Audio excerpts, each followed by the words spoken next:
वज़ीर-ए-आज़म शहबाज शरीफ का 300 यूनिट तक बिजली इस्तेमाल करने वाले सार्फिन पर फ्यूल एडजस्टमेंट चार्जेस खत्म करने का ऐलान। कहा कि ड्राइवरों के बिल तक 18-18 और 20-20 हज़ार रुपए आ रहे हैं, वो कहां से बिल भरेंगे। IMF के प्रोग्राम के लिए नाक से लकीरें निकाली गईं। बतौर कौम जिंदा रहना है तो IMF का मौजूदा प्रोग्राम आखिरी प्रोग्राम होना चाहिए। कहा फैसलों में आज़ाद नहीं, छींक भी मारनी हो या फ्यूल एडजस्टमेंट चार्जेस खत्म करने हो तो पूछना IMF से पड़ता है। वज़ीर-ए-आज़म का 10,000 मेगावाट शमसी तवानाई के मंसूबे शुरू करने का भी ऐलान।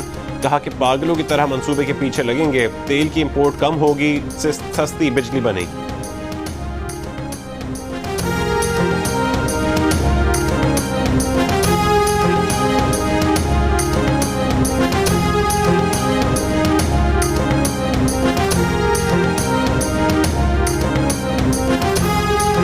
सार्फिन जो कि अब फ्यूल एडजस्टमेंट चार्ज से उनको एग्जम्प्ट कर दिया गया है, यानी उनको इस्तिस्ना दे दिया गया है, एग्जम्पशन, टोटल एग्जम्पशन, उसके बारे में खुर्रम दस्तगीर खान साहब कल एक प्रेस कॉन्फ्रेंस करेंगे और मैकेनिज़्म बता देंगे कि वो क्या मैकेनिज़्म है जिसके ज़रिए वो सार्फिन उनको अब ये जो इजाफी रकम जो है वो नहीं देनी पड़ेगी।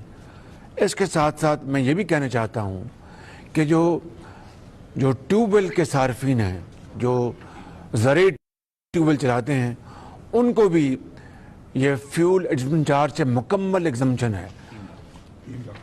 3 लाख ट्यूबवेल्स हैं, उनको भी मुकम्मल एग्जम्पशन है, उनको भी FAC की मद में कोई रकम नहीं देनी पड़ेगी। इंशाअल्लाह मुझे उम्मीद है कि इन इक़दामात से अवाम